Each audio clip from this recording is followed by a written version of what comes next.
pemirsa PT Damai Sejahtera Abadi Tbk menargetkan membuka hingga 50 outlet pada 2030 sebagai bagian dari strategi memperluas jangkauan pasar dan meningkatkan penjualan. Langkah ekspansi ini mencerminkan optimisme perseroan terhadap pertumbuhan konsumsi elektronik nasional. Perseroan menyiapkan ekspansi jaringan toko untuk menjangkau lebih banyak konsumen di berbagai daerah. Penambahan outlet diharapkan dapat meningkatkan volume penjualan sekaligus memperkuat pangsa pasar perseroan di industri retail elektronik. Strategi ekspansi fisik menjadi salah satu pendorong pertumbuhan pendapatan di tengah meningkatnya permintaan peralatan elektronik rumah tangga. UFOI mengintegrasikan penjualan melalui toko fisik dan platform digital untuk memberikan pengalaman belanja yang lebih mudah bagi konsumen. Pendekatan omnichannel memungkinkan perusahaan menjangkau pasar yang lebih luas serta meningkatkan efisiensi distribusi produk. Peningkatan penjualan memberikan dorongan positif terhadap pendapatan dan laba perseroan dalam beberapa periode terakhir. Kinerja tersebut menunjukkan bahwa permintaan pasar terhadap produk elektronik masih memiliki potensi untuk terus bertumbuh. Pelaku usaha retail memanfaatkan peningkatan daya beli masyarakat untuk memperluas penjualan produk elektronik. Kebutuhan terhadap peralatan rumah tangga dan gawai modern menjadi pendorong pertumbuhan pasar di berbagai daerah.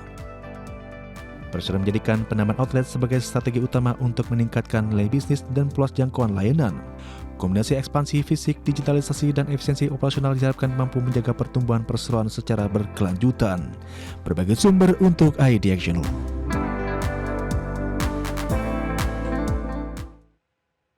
PT Alkindo Naratama Tbk terus memperkuat bisnis kemasan ramah lingkungan seiring meningkatnya permintaan pasar terhadap produk berbasis daur ulang.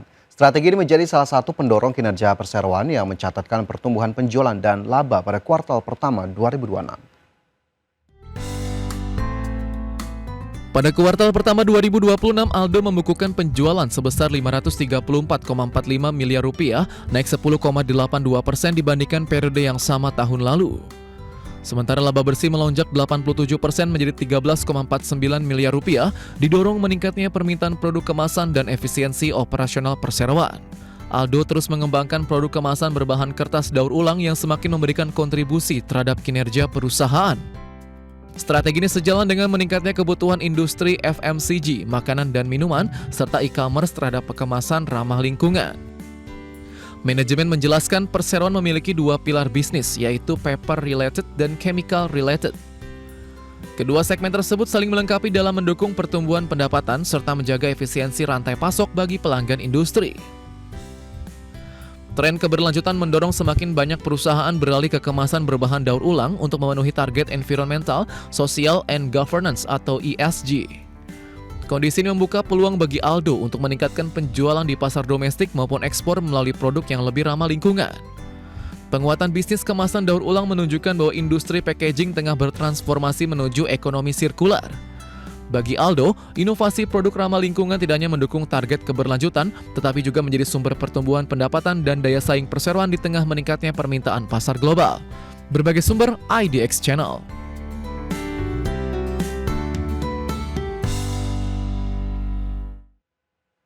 Anak usaha Prodia yakni PT Prodia Diagnostic Line Tbk dengan kode emiten PRDL resmi menetapkan harga final penawaran umum perdana saham di angka Rp120 per saham.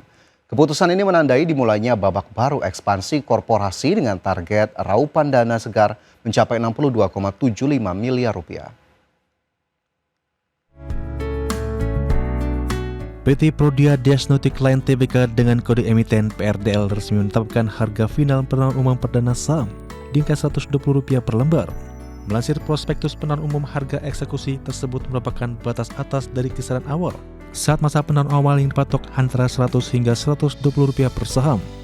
Perusahaan yang berfokus pada penyediaan alat diagnostik ini akan menerbitkan sebanyak 522,9 juta lembar saham baru yang setara dengan porsi kepemilikan sebesar 30%. Lewat penetapan harga final di batas atas tersebut, Prolen berpotensi besar mengamankan total dana segar mencapai Rp62,75 miliar sebelum dikurangi oleh kewajiban biaya emisi. Terkait rincian alokasi penggunaan dana, manajemen menargetkan sekitar 57% atau senilai Rp35,66 miliar untuk melunasi fasilitas pinjaman kepada Bank Sentral Asia dan Bank Panin. Selanjutnya sebanyak 28,92% dana segar akan difokuskan untuk pos belanja modal termasuk pengadaan mesin kalibrasi dan penambahan infrastruktur laboratorium biomolekuler. Sementara itu, sisa anggaran sebesar 8,51% bakal diserap secara penuh sebagai modal kerja operasional yang mencakup pembelian bahan baku hingga pembiayaan kampanye pemasaran produk. Dalam mengeksekusi aksi korporasi penggalangan dana ini, Perseroan telah menunjuk Sukor Sekuritas sebagai penjamin pelaksana emisi efek tunggal yang bersedia menanggung 100% penjaminan saham. Sesuai dengan jadwal ketetapan Otoritas Bursa, masa penawaran umum perdana saham Proline dijadwalkan akan berlangsung efektif mulai 1 hingga 7 Juli 2026. Proses penjahatan serta distribusi saham elektronik akan dieksekusi secara berurutan pada 7 dan 8 Juli sebelum akhirnya resmi dicatatkan di papan perdagangan bursa pada 9 Juli mendatang. Berbagai sumber untuk iDirectional. Pemirsa, emiten pelayaran PT Humpus Maritim Indonesia Tbk dengan kode HUMI resmi mengumumkan pembelian 2 unit kapal tunda atau tugboat senilai 22,5 miliar rupiah. Langkah strategis ini dieksekusi melalui entitas anak usaha perseroan guna memperkuat rantai logistik pengangkutan komoditas energi di tingkat nasional.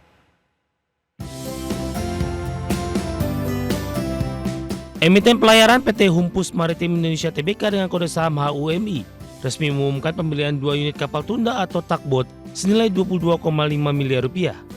Direktur Utama HUMI Ari Askara menyatakan bahwa pembelian armada ini ditujukan khusus untuk menopang pengembangan bisnis anak perusahaan. 2 unit kapal tunda yang masing-masing bernama Noah 7 dan Noah 8 dibeli secara resmi oleh PT Humpus Transportasi Curah. Transaksi pembelian armada baru ini dilakukan dengan pihak penjual bernama PT Pelayaran Sumber Bahari yang dipastikan tidak memiliki ikatan afiliasi dengan perseroan. Pihak penjual tersebut tercatat secara sah sebagai perusahaan pelayaran independen yang berdomisili di Kabupaten Serang, Provinsi Banten. Terkait dengan struktur pendanaan, pihak manajemen mengungkapkan bahwa sekitar 80% sumber dana pembelian kedua kapal tersebut berasal dari fasilitas pinjaman perbankan. Sementara itu, sisa kebutuhan dana akuisisi armada ditutupi secara penuh menggunakan kas internal milik anak perusahaan yang 99,99% sahamnya dikuasai oleh HUMI tersebut.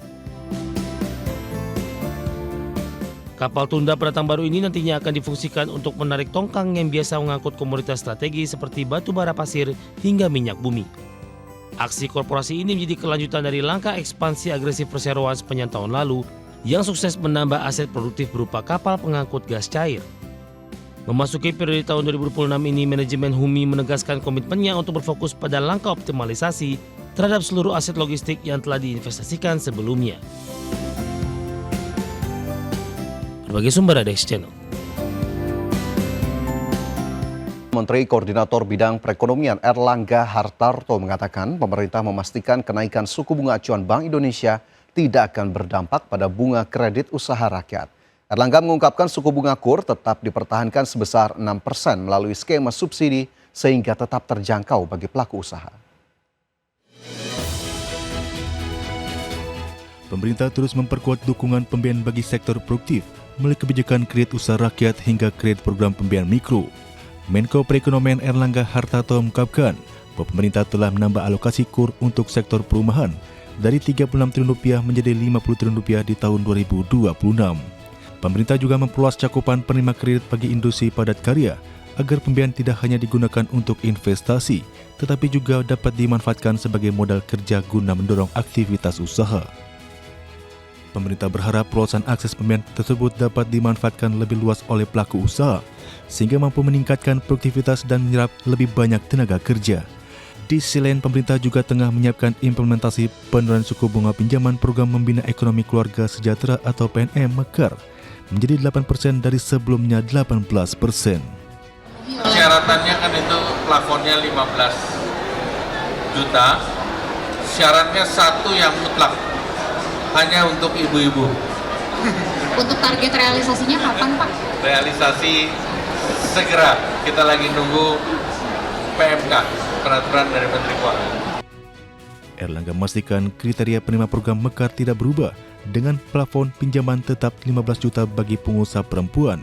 Pemerintah mengalokasikan subsidi bunga sekitar Rp18 triliun hingga Rp25 triliun agar lebih banyak nasabah dapat mengakses pembiayaan dan secara bertahap naik kelas menjadi penerima KUR. Dari Jakarta, Raharjo Patmo, Tim Liputan iDirectional. Kementerian Usaha Mikro, Kecil, dan Menengah melaporkan realisasi penyaluran kredit usaha rakyat per 24 Juni 2026 sudah mencapai 143,27 triliun rupiah. Penyaluran KUR sepanjang 2026 akan difokuskan pada sektor usaha produksi untuk meningkatkan kualitas penyaluran dan penciptaan lapangan kerja baru. Kementerian Usaha Mikro, Kecil, dan Menengah melaporkan realisasi penyaluran kredit usaha rakyat per 24 Juni 2026 sudah mencapai 143,27 triliun rupiah. Angka ini setara dengan 49,3% dari target penyaluran sepanjang tahun 2026 yang ditetapkan sebesar 279 triliun rupiah. Adapun total penyaluran KUR untuk usaha mikro mencapai 103,75 triliun rupiah dengan jumlah debitur sebanyak 2,08 juta entitas. Kemudian untuk penyaluran KUR pada usaha kecil sudah mencapai 39,34 triliun rupiah dengan jumlah debitur sebanyak 159.804 entitas. Lebih lanjut untuk realisasi penyaluran KUR pada usaha khusus sebesar 35,68 miliar rupiah dengan jumlah debitur sebanyak 85 entitas. Dan terakhir untuk penyaluran kepada usaha super mikro 136,47 miliar rupiah dengan jumlah debitur 15.061 entitas. Dalam pelaksananya, penyaluran KUR sepanjang tahun 2026 ini akan difokuskan pada sektor usaha produksi. Hal ini bertujuan untuk meningkatkan kualitas penyaluran dan penciptaan lapangan kerja baru. Tim Liputan IDX Channel.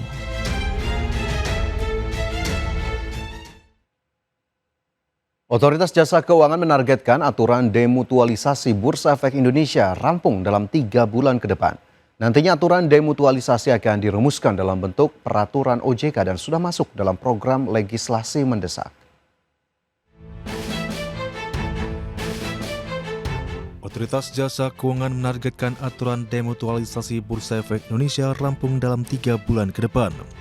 Kepala Eksekutif Pengawas Pasar Modal, Keuangan Derivatif, dan Bursa Karbon OJK Hasan Fauzi mengatakan, dengan telah masuknya demutualisasi ke dalam Undang-Undang P2SK, maka aturan pelaksanaan demutualisasi bursa kini dimandatkan kepada OJK, sehingga tidak lagi menunggu peraturan pemerintah. Nantinya aturan demutualisasi akan dirumuskan dalam bentuk peraturan OJK dan sudah masuk dalam program legislasi mendesak. Hasan memastikan demutualisasi ini akan dilakukan dengan tetap menjaga independensi bursa. Targetnya tahun ini kami sudah masukkan di proleg mendesak di OJK. Jadi karena tidak lagi menunggu PP, sekarang sedang drafting penyusunan peraturan dan pada saatnya nanti akan diputuskan di forum rapat Dewan Komisioner. Timeline-nya kurang lebih 3 bulan ke depan. Pengaturan OJK mendorong Bursa Efek Indonesia untuk melakukan rapat umum pemegang saham luar biasa terkait demutualisasi dan perubahan pengaturan terkait kepemilikan saham. Sehingga pemegang saham bursa saat ini berhak menentukan arah demutualisasi ke depan. Dari Jakarta, Riki Anwar di Tim Liputan IDX Channel.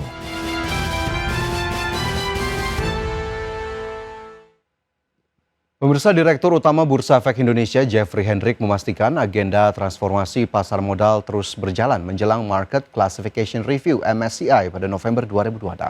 Bursa Efek Indonesia akan menjalankan 4 agenda transformasi pasar modal secara konsisten.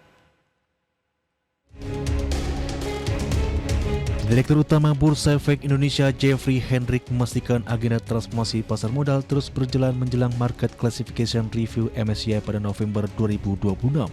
Jeffrey menegaskan Bursa Efek Indonesia akan menjalankan 4 agenda transformasi pasar modal secara konsisten, yakni penyediaan data kepemilikan saham perusahaan tercatat di atas 1% kepada publik, implementasi pengumuman High Shareholding Concentration, penguatan granularitas klasifikasi investor dalam data kepemilikan saham KSI menjadi 39 kategori, serta peningkatan batas minimum free float menjadi 15% merevisi peraturan BI nomor 1A. Langkah tersebut diharapkan dapat memperkuat kepercayaan investor baik domestik maupun asing terhadap pasar modal Indonesia. Jeffrey menilai pemulihan kepercayaan investor asing menjadi salah satu kunci pengembangan pasar modal ke depan. Menurutnya, peningkatan likuiditas pasar tidak dapat hanya mengandalkan investor domestik. Dari Jakarta, Tim Liputan IDX Channel.